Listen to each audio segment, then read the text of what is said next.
Welcome to Houston Sports Talk with your host, Robert Land.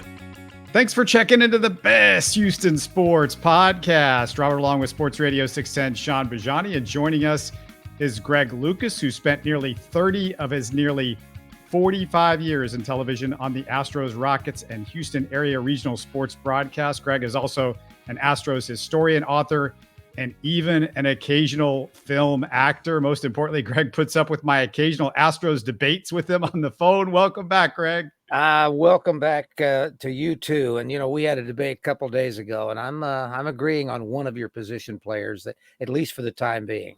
Yeah, we'll get there, but just Astros off to a quick 3-4 start. Not a good 3-4 start, but a 3-4 start. What's caught your eye early on, Greg? Oh, there were a few things that were a little weak. The offense in general was not scoring as many, especially early. This happened to the team in past years too, where they've not really scored very many runs early in the game, which has put a lot of pressure on their pitchers, and their pitchers therefore have wound up using too many pitches and have not gone as deep as they need to. But that will work its way out. The pitchers generally do take a time or two through the rotation before they start being able to spread it out a little bit, get a few more innings under their belt. And the same thing with the hitters. They'll go through little stretches where, Bregman has been very erratic. He had one game where he came out of it, and then he went back and went 0 for 5. And Pena was in a big 0 for a while. And so that'll happen. That'll happen in the course of the entire season. As one person noted, if this happens in July, they win 3 and they lose 4, nobody thinks too much of it. But when you start the season that way, everyone starts to panic. I think that's a great point, because you're actually seeing those numbers, right out of the gate. So you see 3 and 4, you see the runs scored and the runs scored against. I think it's a great point. I used to kind of get bent out of shape after about the first couple of 3 games, even week worths of games, when people start freaking out about the start, whether it's hot or bad, and now I just kind of find it a little bit more amusing, because I kind of come at it this way. The Astros, during the stretch that they've been on over the course of the last 6 years, going into this year, fresh off of another World Series championship, like we know who these guys are. We know what they're capable of. A lot of them are proven commodities, so to speak. And, Bregman is one of those guys that's got this, slow start bug. But, what's a slow start? I was looking at his numbers last year, because I heard somebody on the radio say, oh, yeah, Bregman started slow again last year. Well, hell, he started a hell of a lot slower before than what he did last year. After about 16 games, he was hitting 294 with 3 homers and, 16, 17, 18 RBI. So what's a slow start? And then the guy goes through an 0 for 17 slump, and then he gets hot again. Well, he goes through an 0 for 16 slump to start the season this year, and then he busts out with a 3-hit game and has another hit yesterday. And for all we know, the guy's probably going to go on a 10 or 11 game hitting streak. He's just one of those guys, like there are so many, Greg and Robert, that they just love the grind. They love to work. And that's why I love and appreciate this team. And I don't worry about what they're doing or not doing a week into the season. I don't worry about them in one regard. We don't know how good Brentley's going to be. He could be a Gurriel from last year. We don't know, because he's older and he's been hurt. But we have a reason to believe that Altuve will be all right. He's not an old man. And that when he comes back, that's one more bat in the lineup. And in the meantime, the guys that are playing in place of him, mainly 2 guys that are doing it, are getting a lot of at-bats. And this has got to help you down the line, because they're gonna feel more in sync with what's going on in the game when they don't have to play every day. And I think that that's why we shouldn't be overly concerned. This is not the best Astro team that it will be by the end of the season, or maybe in 2 months. So consequently, they're 3-4. So what? There were some pitching weaknesses. Bullpen failed a few times, and it hardly ever failed last year. But it did. There were times it did fail.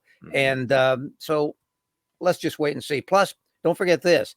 This team has traditionally been pretty good on the road, especially starting seasons. Even though they're going to go into some colder weather here to start, I wouldn't worry about it. They had a lot of ceremonies and celebrations going on those first 4 games. And then they ran into a Detroit team that had some pretty good pitching. Actually, they ran into first series team had some pretty good pitching too. Yeah. They'll be okay. They're 3-4. They could be 1-6. Then I'd be a little more worried. 3-4, not worried. Dusty Baker, I think it was him the other day, made a pretty good point. I don't think there was another team in Major League Baseball that had more participants in the World Baseball Classic. So from being away from your guys, from your everyday, day in and day out routine and spring training, not to mention the great point that you just had, and it's a good problem.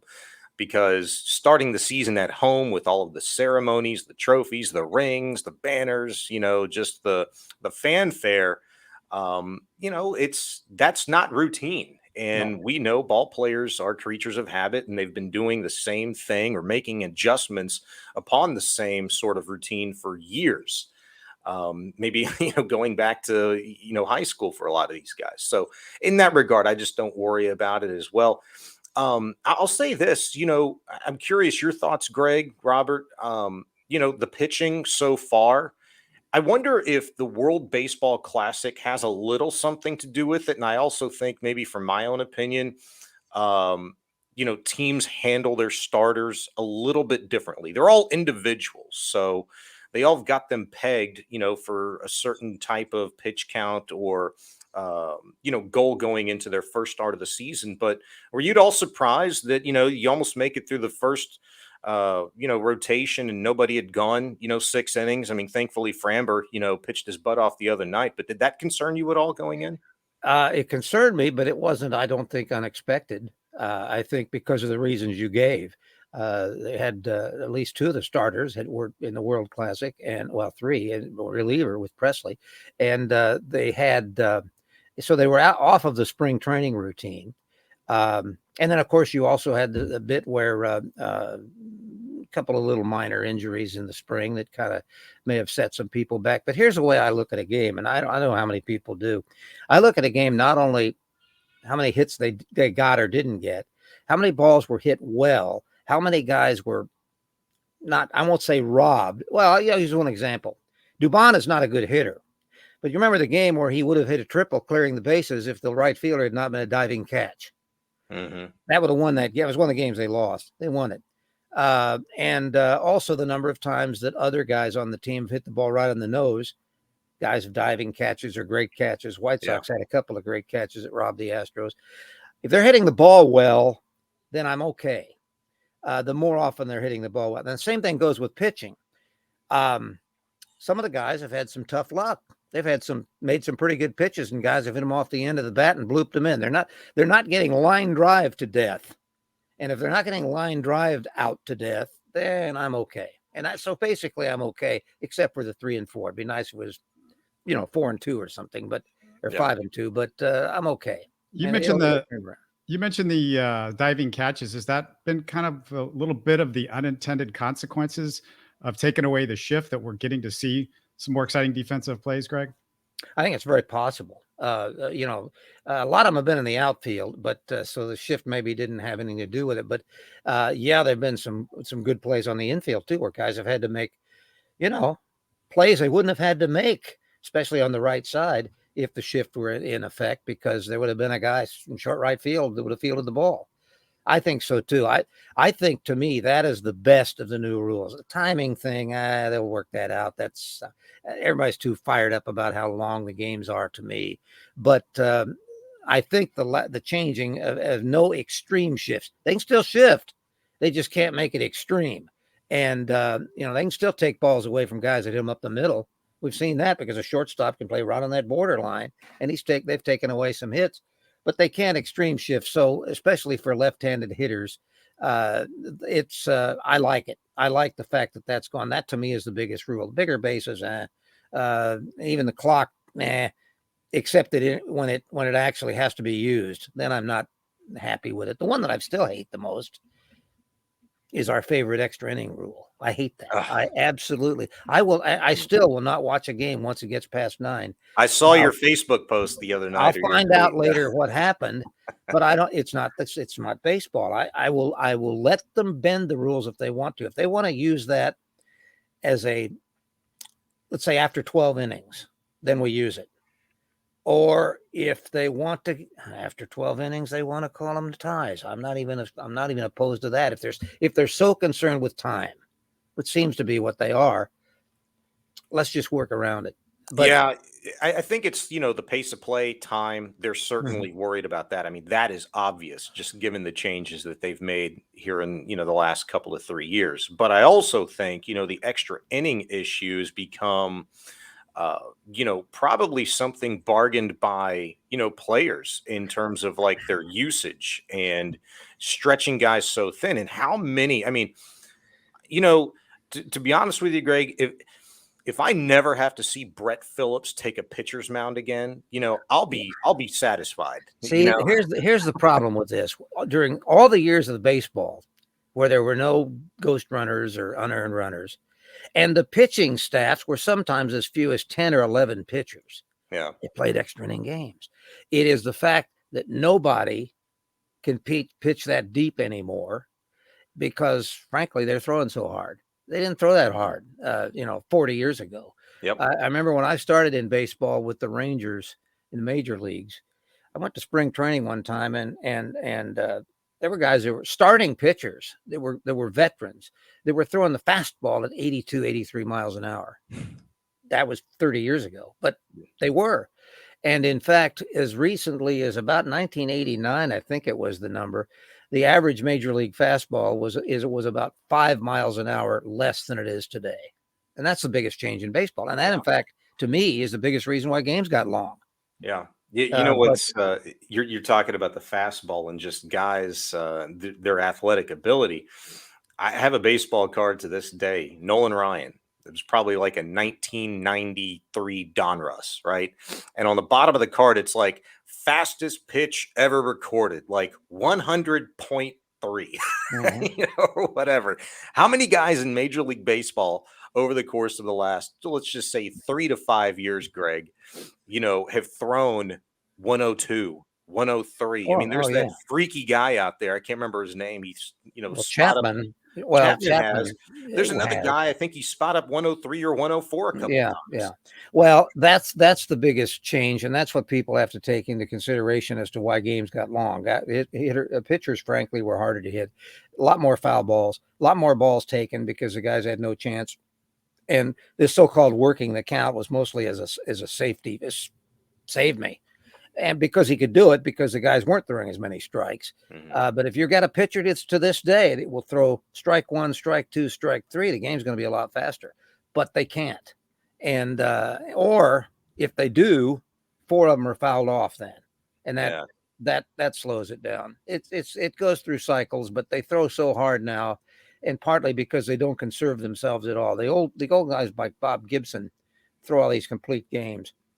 They were not throwing as hard as they could from the first inning, but nowadays they are. They're throwing as hard as they can in the first inning because they have to conserve themselves. More balls were hit, but the good pitchers didn't give up that many hits, even though more balls were hit. So it's a different game. I just get the problem with us being so concerned about how long it's being played and blaming it on everything except the fact that it's really the pitchers. They're just that much better in general. Speaking of swing and miss guys, and a pitcher that I think is potentially going to be on the trading block. I think he could be in the middle of the season. And I don't know what you think about this, Greg, and feel free to chime in, Sean. But, when I look at what Jose Urquidy does, he's not a swing and miss guy. He's not somebody that's ever going to be a top 4 starter on a playoff team. He's great because you can also move him to the bullpen. He's got some good control. But his contract is running out. The cheap Jose Urquidy contract is running out. You're going to have to consider signing him to an extension. And I don't think he's somebody that the Astros would sign to an extension. And one of the most impressive things to me early on in this season and in spring training as well has been Ronel Blanco, and Blanco being a potential starter, and Dana Brown openly expressing his love for Ronel Blanco, and rightly so for what we've seen of him so far. Do you think Urquidy could be on the block like I do come trade deadline? Well, a lot of it will have to do with, what they're looking for. And because they do have some pitchers still in the minor leagues, not maybe highly touted from a, major league, the best players and coming up and all that stuff, but they do have some arms. And they've also discovered they've got some other players, in the minor leagues that are not highly touted, but when given a chance to play up here, not stars, but able to play up here. Julks is the most recent current example because the guy's hitting the ball a little bit. And he was not highly touted, probably was not the best in the spring.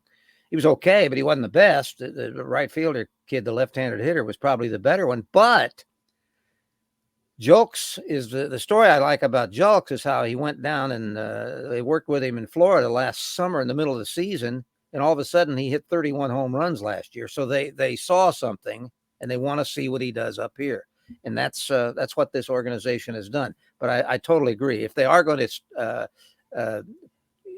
trade a starting pitcher, Urquidy he thought he was going to get traded last year, if you remember.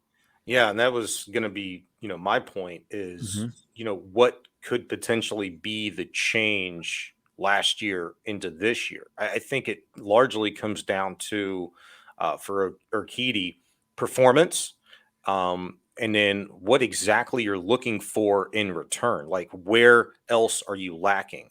If he's a guy that you feel comfortable with moving on from because you've got somebody else in your arsenal, great. But the return piece would be, something valuable. Maybe it's help in center field. Maybe it's another utility, player, something like that, or help in the bullpen. We're going to have to kind of wait and see. But, you remember, guys, at the time when Urquidy's name was floated, and, we didn't learn about this until after the season was over, that, Dusty, stepped up and, squashed that deal. And maybe Crane did as well, with Click, who wanted to move him for Wilson Contreras, right, to Chicago. Urquidy was pitching really good.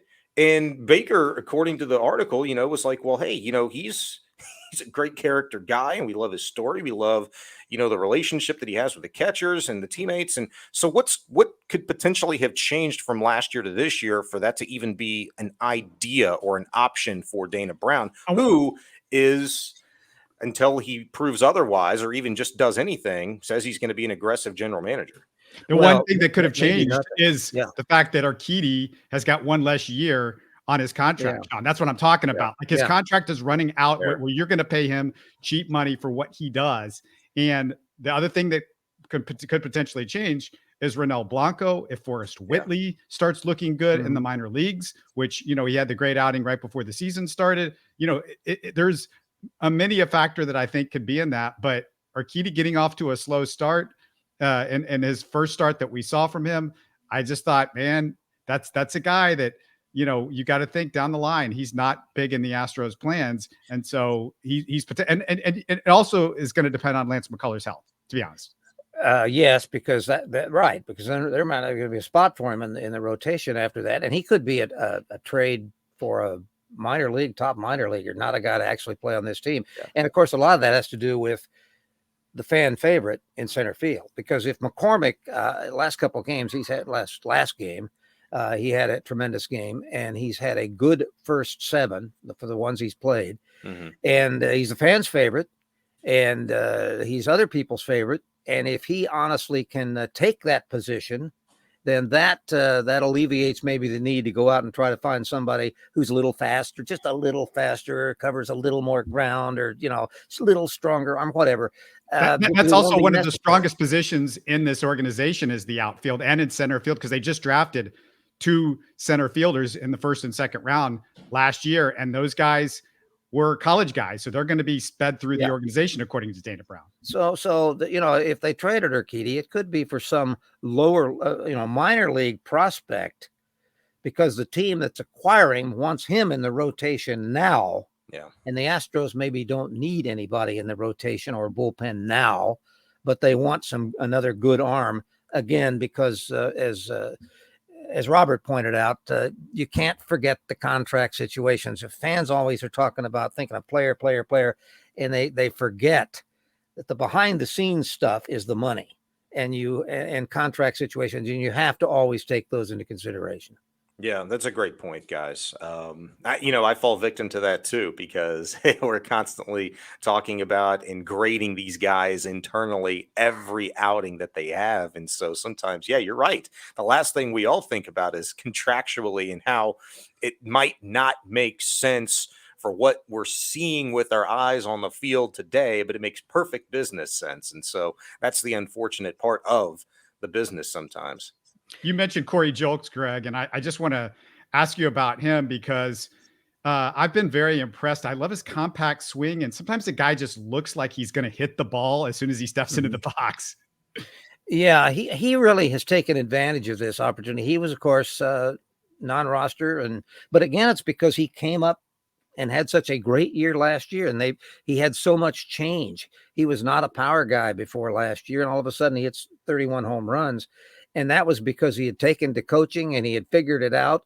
And so you give him a shot. There was an opening in the outfield this year to begin the season with no Brantley, and give him a shot, and he's taking advantage of it. And again, even if he doesn't stick because of the numbers game when Brantley comes back, the Astros may learn that hey, he's valuable. And again, potential trade bait if you have to make some kind of a deal in the offseason or during the season. Greg, with getting into contracts and, player production and things like that, and we're talking about fans and how emotional they can be. And, even us, we fall victim to that, just like anybody else. What did you make of Dana Brown's comments a couple of weeks back in regards to Kyle Tucker's contractual situation? Alex Bregman, Jose Altuve were names that were brought up. And I don't even think he was 2 weeks on the job, Greg, before he'd said, hey, these guys, we want them to retire as Astros. What do you think the likelihood, the possibility is with those guys? And we've got a couple of seasons before you really need to maybe seriously worry about that. What do you think the likelihood is that the Astros, Dana Brown, can lock these guys up? I think for Bregman and Altuve, because when their contracts are up now, they will be possibly a little bit past prime time for getting the big long-term stuff. So that would give them a much better opportunity to hook them up. Tucker's going to be tough because they haven't done it yet. And I know why they didn't do it yet. He's got to show them. You can't just throw it out there. And if he shows them this year, then it'll be even harder. Yeah. But on the same token, if the Astros do have some of these young outfielders that they take that sort of stuff into consideration too. They made an offer for Correa. It wasn't what he wanted. They lost him. And look what they found. They had somebody in the system. Now, is he going to be really as good as Correa's potential? I don't know. We'll have to see him play more games, play more years. But he has certainly been good enough to do what he did last year for this team. And there's no reason to think that he's not going to continue to be a very good shortstop. Do they have other guys in the minor leagues? Now, do they have third baseman? Do they have the positions we're talking about, second baseman, Altuve and Bregman? Do they have anybody that might be pushing them? I don't think they do right now. So that's another reason. Do you have guys pushing in various positions? Then what you do with the veterans and they get into that big term stuff is a little different. If the Astros had a no question major league defense, offense, center fielder down there that isn't just potential, that might make a difference too in what they do. But right now, Chaz is taking advantage of his time to play, and as long as he keeps doing that, there's no hurry.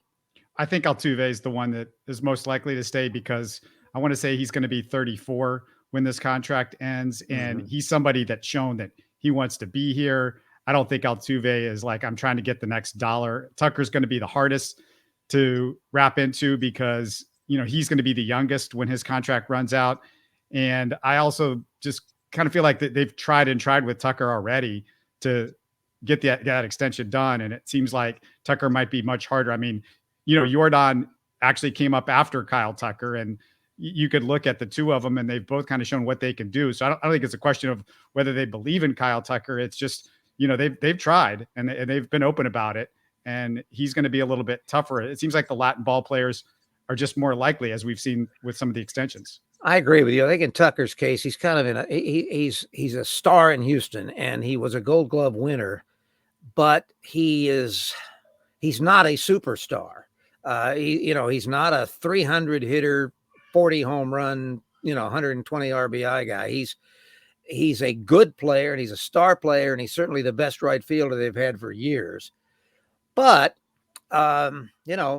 how will he be valued? Will he be valued as highly by other clubs when he's a free agent? I don't know. We'll just have to wait and see. I think the Astros aren't done trying to sign him, but I think it's a question of probably have to wait now till after the year. They know his price is going to go up too, because these new rules will help him a bunch. They should. They should make him a 300 hitter. What I'm talking about. Yeah, they should.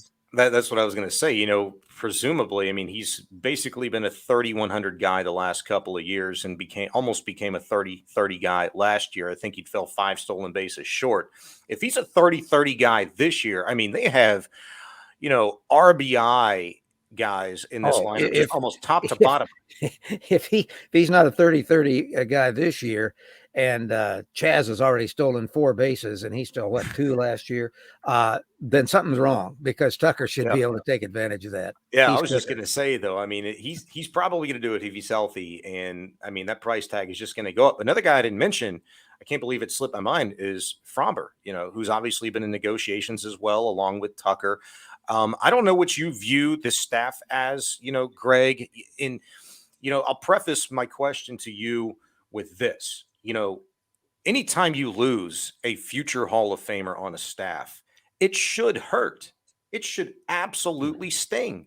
And I don't know if it was just riding the high of a World Series championship and just looking at the raw potential, that we thought this staff could turn into after what they did last year. I mean, top to bottom behind Verlander. I mean, you suffered through a lengthy absence of Lance McCullers and a little bit of a hiccup late in the season with Verlander, but everything that Javier did, Garcia and Fromber and Urquidy, and man, then you get Brown. It looks like Verlander 2.0, coming up.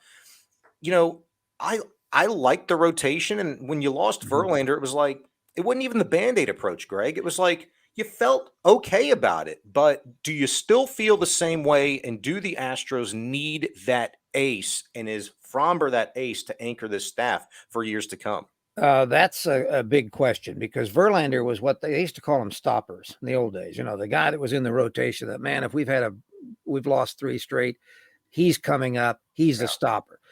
What has made it more difficult to have stoppers on most teams in recent years is the fact that there really are very few pitchers that will go very deep in games. When I say very deep, 7 is basically a complete game anymore. Yeah. And so they aren't really able to be full game stoppers. I think I don't know if there is what I would call a stopper on this rotation. Now, obviously, Fromber last year was pretty close to being one because he had all those quality starts. A dubious distinction at best. 3 runs in 6 innings is a 4.5 earned run average. So I think they ought to have changed it to 2 runs in 7, but that's set to be a real quality start. But that's beside the point. The fact is, I don't know whether they have a real stopper. Maybe we will find out in the course of the year. I do think that Brown has the stuff that if he can harness his command, he's got the stuff that he could develop into a stopper. His first start, numbers wise, didn't look very good, but if you watched it, how many handle hits and pits off the middle of the bat or little dribblers, he gave up a lot of soft hits, and that's of course contributed to runs and contributed to his bad numbers. But he actually was quite impressive when he threw enough strikes. He got in a little trouble when he got a little tired, and that's something he's got to overcome. But I really like his stuff, and I think he could develop into a stopper with this team. Fromber's ERA in the postseason, 3.41 in the last 3 seasons. And, he's come up in pretty big situations, and he's somebody that just, it seems like, has become somebody that you rely on. So for me, is he Justin Verlander in the regular season? No, not yet. Maybe doesn't have the consistency that Verlander, hasn't shown that yet as far as, years as a good pitcher. But postseason Framber Valdez is better, or has been better than Justin Verlander has been the last few years. So, I I know he hasn't done it for 10 years or 20 years like Justin Verlander has, but I don't know how you can't say that Framber Valdez is one of the best pitchers in baseball right now. Well, no, he is one of the best pitchers. I was talking about really a particular type of best pitcher, but yes, he definitely is. And but all of them have had their moments. They all the guys in the rotation, except maybe Brown yet, but all of them really have had their moments and of greatness. Luis Garcia, his 5 scoreless innings in the 18-inning game doesn't get enough credit, because if he gives up 1 run, the game's over. And he had to be perfect 5 innings in a row in a pressure situation. That's pretty impressive too. And so everyone's had their moments last year, and I think we'll have that again this year. Greg, people already want to use the word, and the definition of it has become very, very loose, over the years. But dynasty is, kind of what I wanted to ask you about. And I bring it up because I read an article yesterday, in fact, that was asking the question, which one of these teams could knock the Astros off their stride, for a chance to repeat as World Series champions. We all know no team has done it since the New York Yankees did the three-peat, from the late 90s, early 2000s. What team out there do you think in baseball could knock the Astros off of their stride, prevent them from winning a second World Series back-to-back this year?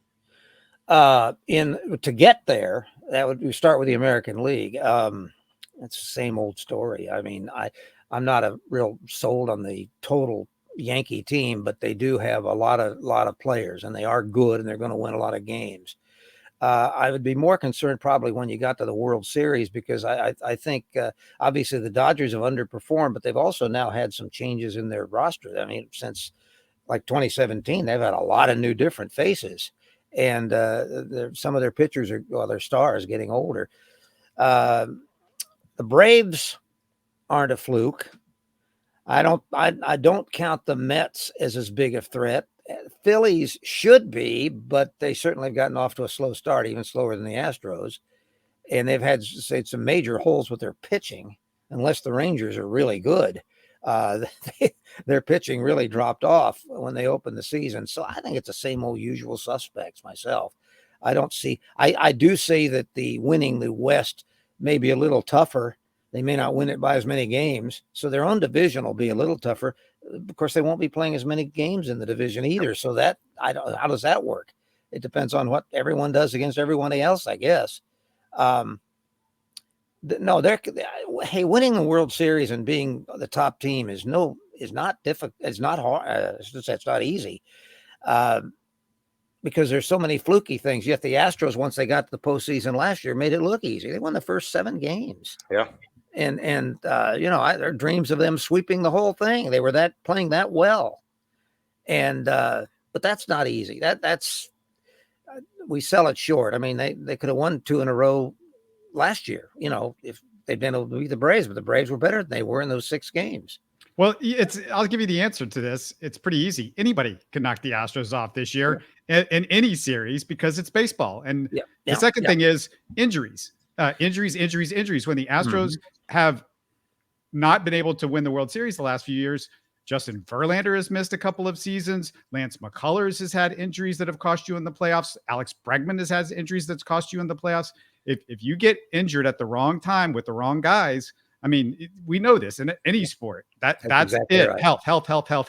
It is health, and especially when it really matters down the stretch. And hopefully the Astros will have that even well before that, by the end of May or first part of June. Well, they're going to get Brantley back before that, but Altuve by the end of May, 1st of June. And I suspect Altuve, once he gets the cast off and starts doing the exercises he's going to be in a hurry. He's going to say, hey, I'm a right-handed batter. I don't even need this thumb. You can use me as a DH if I can't throw properly. Yeah, Greg, he might be chomping at the bit already so much. He's probably already figured out he didn't need the thumb, but the Astros wanted to sit there and think about that one for a little bit.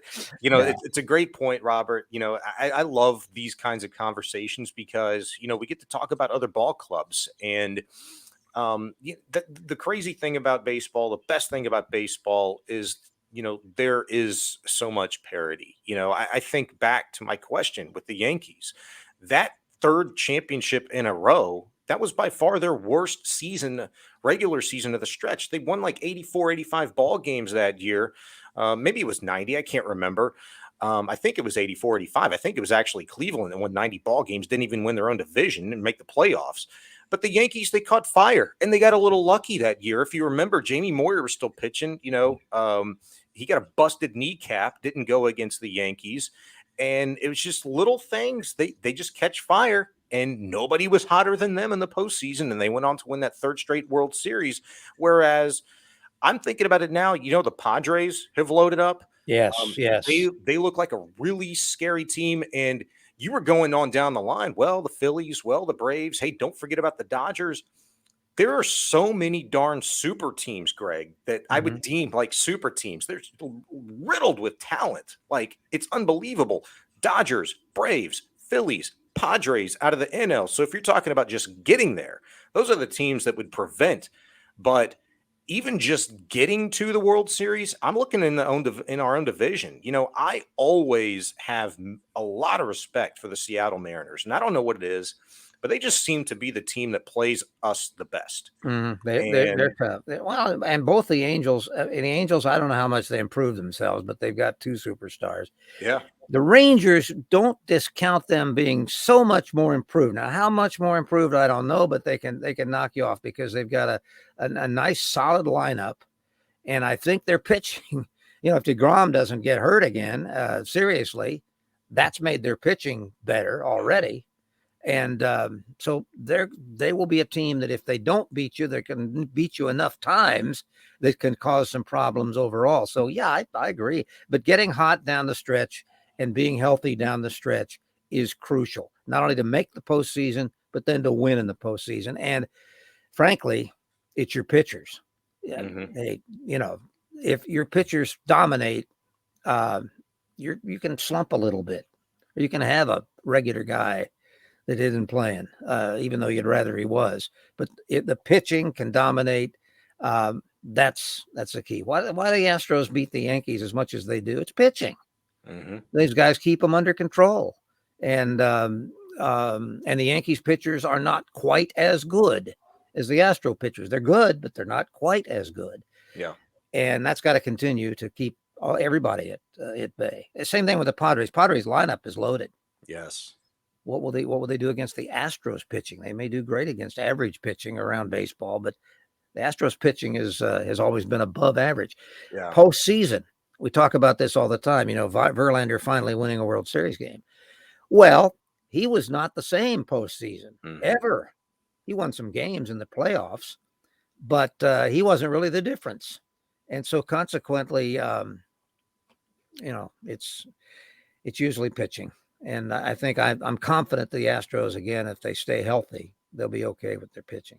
Yeah, just think about 2019. The Astros all around a much better team than the Nationals, I would say. But you got two hot starters, and that's all it takes.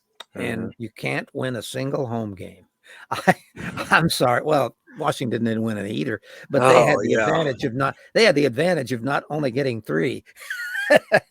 And the Astros with the home field advantage, that was not an advantage. That was the strangest circumstance I think I know in World Series baseball history. No home team winning a single game. Yeah, and you got to be there to make it, but the Astros have been in the mix more times than not over the course of the last 6 years, and from a historical element. And I know you know a lot of this, Greg, and I can't recall a lot of it off the top of my head, but those are one of the instances. The Astros have just been a part of a lot of postseason and World Series history, whether it's been on the right side or the wrong side. It's just phenomenal. When you really look at some of those strange occurrences that have happened over the course of the last 6 years. Well, and we got started talking about the word dynasty, and my way of thinking, there's really only been one dynasty in baseball, and it was the Yankees more than once. However, modern time, present time, the Astros are as close as you can come, and if they win another World Series, then maybe not a Yankee dynasty, but they would be a dynasty of their own.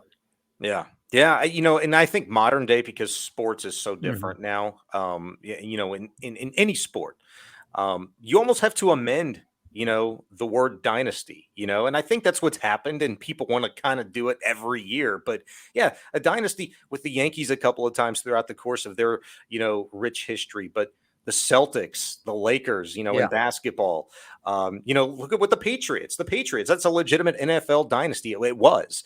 And maybe the Kansas City Chiefs are on the precipice of that. But you Yes. still see how so far they have to go, to just meet Belichick and Brady there, for the Astros doing what they're doing, how hard it is, as you were saying, how difficult it is. And so many things have to go right with the specialization of the sport now. I don't mind the amendment of the word dynasty, but I think one more World Series championship, we can seriously talk about that D word with the Well, Astros. 4 out of 6, in the and then all those ALCSs that they got to, even the ones they didn't win, Yeah. they got to. Uh, that's pretty good. That's pretty doggone good. And yeah, I think that the 2 World Series they did lose, not counting the White Sox when they lost 4 straight, but in the American League, the 2 they lost were very frustrating. None more so than obviously the one to Washington because of the circumstances Yeah. I talked about. And the Braves, well, they took them out in 6. So they were the better team in that series. And so, Mhm. but it was the Astros that bounced back the next year, not the Braves. Yeah. And so that sets them apart. you know, just going through this, I don't know. I'm sure you guys heard Jim Crane say the other day, and I still kind of find it funny, but and I feel sorry for him a little bit, because Crane does strike me a little bit as a OCD, kind of a individual, or and he even said as much. He was asked about repeating, I guess, this year, and he's like, well, he goes, I tell people, we've replaced the small banners with the big banners. And, we've got the American League championships out there. There's 4 of them. And we've only got, or 3 of them. And then we got the 2 World Series. And so we need one more, because I like things balanced. And I was just thinking in my head, I'm like, well, Jim, that's like not going to work out for you. Because you're winning a World Series. You're getting another hail pennant up there too, bud. So that thing's just going to sting for life. Yeah, he's only not only posting just the highest one. He's posting the league championship too. So that's if you get the Yeah. World Series, you've got to have both. But I'm just so happy with this franchise. I think the biggest thing is sometimes they'll go through stretches where they don't play very well, and I'm one of these fans who we'll get into spot checking if things aren't going very well. And I tell people, don't die with this. I mean, they'll get hot again, and you want to watch every pitch because this team is that good. And I think that they are that good. And they've won 3 out of 7, and that's with some guys not producing much of anything, and the pitchers not producing as much as they can or as many innings as they can. And they'll be fine. They'll be fine because they got track records, most of them. And the ones that don't are impressing us. I mean, the Jolkses and the guys like that are impressing us when they're getting a chance. I like the second catcher too. He's not hit much, but I like him. I like what he looks like in the box, and he's also a pretty good hitter. And I think he surprised them with his ability to catch. So I don't think they're going to be going after any veteran backups like they did last year. I think they got one down there, Lee, and in the minors, and they got two guys up here. One's a defensive type guy and gives them a little bit of options. But it'll be interesting to see how it works out. I think the team will be fine. Well, Greg, it's always a pleasure. And when I'll just finish it up by saying, you talk about dynasties and doing well in the postseason, and it helps when you have the current Mr. October, Jose Altuve, and the former Mr. October, Reggie Jackson, both in your organization. So yeah, that's a big difference. But Greg, so good to catch up with you again. Well, it's great to be with you. And the one thing on that note, I never realized Reggie was as small as he is. Did you? Yeah, Now he may have lost bulk, but he's not tall, and I did not realize that. Greg, I said the same thing, and I bet you saw the same picture I did. It was him and Yordan Alvarez the other day on social. They were shaking hands or right next to each other. And I was like, being a kid, I never got to enjoy Reggie, being Reggie. I saw him late and I barely remember him.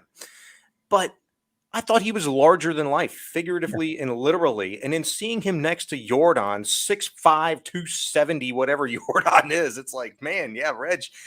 It's like Altuve next to Judge. You see that meme all the time. Oh, yeah. No, but, okay, I'm giving him a break because obviously he's not in the weight room like he was when he's playing.